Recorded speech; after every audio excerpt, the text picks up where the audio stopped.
humankind is the only kind on the human planet or on Earth that is consciously sleep depriving themselves. So no mammal, no animal on Earth is actually doing that apart from us humans. So way to go, us. So there must be something to it, right? And it's so weird that, sometimes we're too smart for our own good.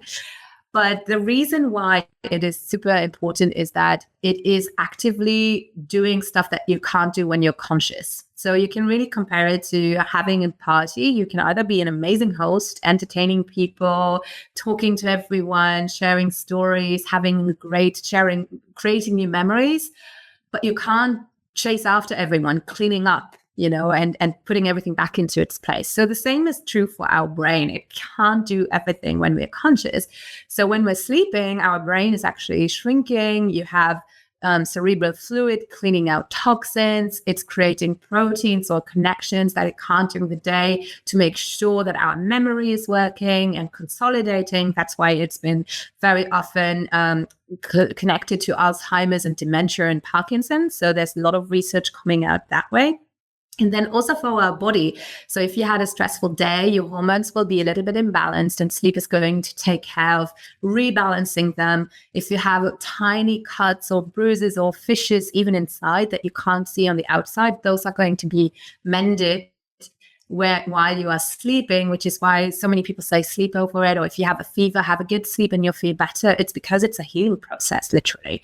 So if you don't sleep, all of that is piling up. So you, first of all, don't manage to get everything re-regulated. You build up toxins.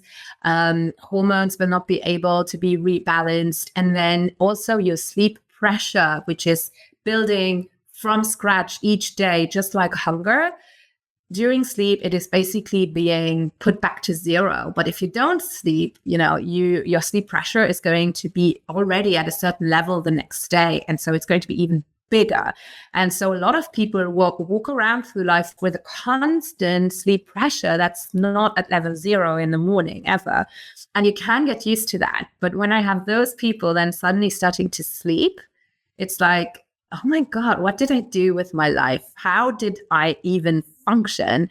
And you basically just miss out on so much by being exhausted half of your life, being too tired to meet friends, to enjoy your family, being grumpy, having health issues that have stemmed through not sleeping enough, being in danger, which frankly, driving and creating or being at risk to create an accident because you might nod off, because sleep is going to force its way back into your life. So it's just not worth it. It's just not worth sacrificing.